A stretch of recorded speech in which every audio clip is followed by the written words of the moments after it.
Yo, what's going on, guys? Koi here. Today we're going to be doing a major video, probably one of the bigger guides that I normally would do, just because I kind of wanted to get this into everyone's head that the meta is kind of shifted, and now there's a different way to approach progression and everything else like that. So I'm going to teach you guys how to do that, and we're going to move on from there. So I hope you guys enjoy the video. Don't forget to like and subscribe. Hit that notification bell down below. Let's get started. So I'll be putting a little chart, probably a little chart on the screen, and it'll just be talking about what are we going to be going after first, how to get the most out of your character, and how to get the most damage overall. And first things first, obviously, if you guys do not know, this is a tower defense game that brings powers to the table. So in an RNG way. So once you use your RNG, make sure you're always using that big roll. That big roll will always get you the most out of it, and you should be able to get like lots of really good stuff here. But I wouldn't say this is your priority. This is more of like a sub priority that you would use in order to get really, really good damage.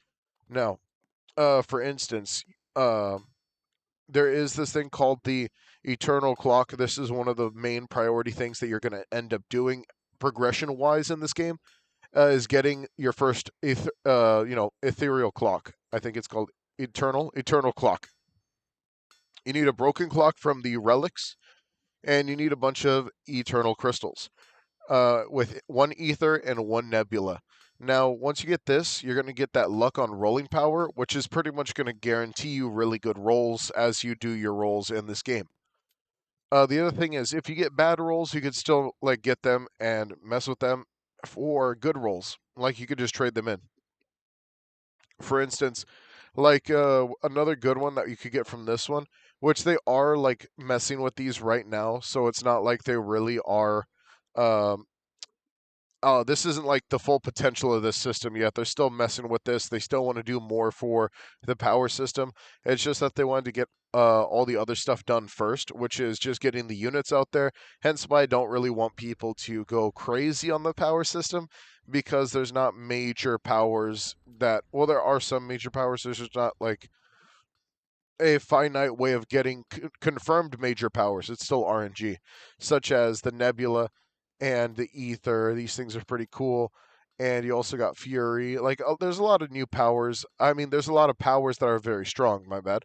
Like Toxicity is very cool. Explosion's very cool. Blizzard's amazing. So there's like, there's lots and lots of powers. Storm is a great one. I've seen it a lot. A lot of people use this one. These are like your RNG, these are your CCs, these are your extra damage. You can put them on characters that you choose and stuff like that. That just depends on you. Now, let's go ahead and get into the character's progression. Now, character's progression, first thing you guys have to focus on is making sure that y'all stick with the merchant as often as possible to at least hopefully get a chance at the 500 gem, or is it 250? I think it's 500 or 250 for that piece, that the fragment that you're going to be using for traits, because traits are actually going to be the first priority in this game. And don't get me wrong, you would be very surprised on how good traits are now. Like, they're just so good right now, there's like no reason why you shouldn't use them. And let me give you a great example. I've been killing it with Trunks again because my Trunks has now got Thrifty on him, and Thrifty allows me to pretty much cheaply put him down and max him out within the first few waves, allowing me to get him down, two of them maxed out before I could even work on, like, before they even get to my first Beerus. And then after that, I just max out Beerus in the same turn. It's absolutely broken. And I think that everyone should be putting Thrifty first because it's super cheap for their farm units. This is just one of those really, really good traits that you just got to take for the early game, because believe it or not, like, yes, increased farm generation is very good if you're lucky, but if you don't feel like wasting too much, just go straight for Thrifty. It's super cheap and super reliable, and that's just your first one. Then for your damage dealers, you're totally going to want at least one of the green ones, which is like Hunter, Cosmic Berserk. These are amazing. I got very lucky, and I got Draconic on my Beerus, which was absolutely broken. So now my Beerus is like doing ridiculous damage. And from here, this is like your main priority because these traits are going to give you way better buffs than anything in the game, early game. So, early game, trait rerolls all the way. Trait rerolls with the early game all the way. All right. So, that pretty much does it for that. Now we're going to talk about the second piece, which is going to be evolutions. If your character has an evolution, I would totally go for it as soon as possible, which would mean you'd probably have to do raids and stuff like that. But the raids aren't even that bad. I've literally did raids with my old team. I didn't use a single brand new unit. I've used old units that have been in the game forever. And I still was able to solo the final raid for Marineford, so I started farming fruits for that. And next, I'm going to be going for probably the Admiral's Cape because I think this is for Kizaru, I guess, but it's not showing. I don't know. Because you would think it's for Kizaru, but I don't know. Um, this is where you get your Vasto Lorde mask for Ichigo, though. So if you want to get that Vasto Lorde mask, it's 700 right here. Um, and don't get me wrong, you could be like, but what if I want to buy the characters? Trust me, you're gonna be farming the characters forever, and that's gonna bring me to our next bit. Now, I'm very thankful that the rates for the characters are actually this high because we're going to talk about the next bit, which is the rank up system. Now, if you do not know, the rank up system does exist in the game. It's called your tier grades. Your tier grades increase your damage by a very exponential amount, all the way up to 70%, and even increasing your range by another 30%. It's very crazy. You could get some very good stats with upgrading tiers. So let me give you a great example.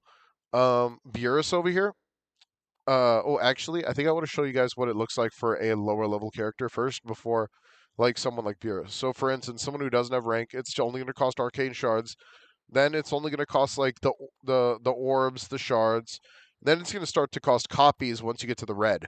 Once you get to the red tier from tier 3 and all, you're going to be getting you're going to need copies. So if you get at least get tier 3 for your mythics, that will be pretty much for mythics, that would be the peak for mythics. And then focus on that as much as you can with getting more copies, getting these mysterious orbs, farming your trials and stuff like that. That's just how you're going to min max them.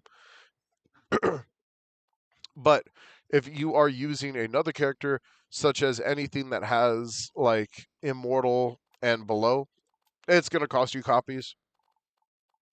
Is it super worth it off rip?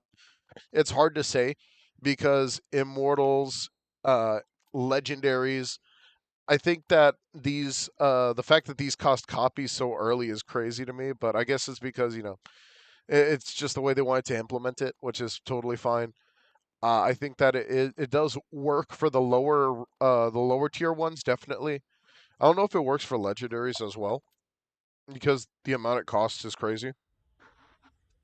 But besides that, I think we can pretty much rock with it from here, especially the immortal characters. Man, you're gonna need a second copy to even get them to one tier. I don't know. There are gonna have to be some minor changes with the system. But this is like your next priority. After that, we're gonna get down to the final priority, which is going to be pretty much getting stat rerolls. Don't get me wrong, stat rerolls low key got gutted, and I'm gonna show you why. So I have triple S's on here and triple S's on. Well, I have triple S's here, but on another character. But I could explain it to you using Kuro. Okay, so range and SPA low key got gutted. So did damage. I believe it used to go up to 30% on all stats above. So this is like not really your main priority. This is, older. This is like an older thing. Maybe when they nerf the way that the stat cubes work and stuff like that, maybe it'll be higher priority if it's cheaper. But honestly, it's way cheaper to get traits and other stuff from other ways of gameplay than it is to get just straight up stat rerolls. You wouldn't believe me. But honestly, it is just easier because, we're able to get good traits on our characters and then moving on from there. You know what I mean? It's like, it just depends. Another one that a little bonus feature for you guys is definitely doing your missions, but only if there's something good. Low key, the loot is absolutely dog water for most of the stuff in these things, even though most of these tasks are pretty menial. But the most of them are dog water. Like they don't even give off really good stuff. Don't forget to do your quests. I'm literally just about to complete my dailies right now. Let's see. They did just fix a bunch of quests and stuff like that, so don't forget to take a look at those and make sure that you do them. This refreshes in 8 minutes, which is kind of funny because I'm about to complete it before that, but cool.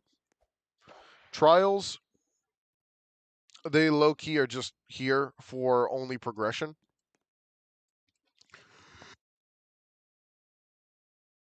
Sorry about that. All right. So, trials are only here for progression, so don't really only get the stuff that you really need right now. It's like, it is what it is. You're going to get guaranteed stuff now because they did change the way that the raids work and stuff like that, so that's pretty cool. Uh and then achievements are a new one. If you are a new player, do your achievements. Off rip. Start doing these achievements. You get astral remnants, which is your start your stuff. You get tons of currency. You get tons of stuff. It's absolutely necessary to actually do your achievements. I believe they just reset them again because achievements were a little bugged out earlier. So there was something about them being bugged. I don't know. It was in the patch notes, but do your achievements, get your remnants, get your crystals, and just keep progressing in the game. If you guys got any questions, comments, or concerns, let me know down below. I'll see you guys later. Take it easy and peace out. All right.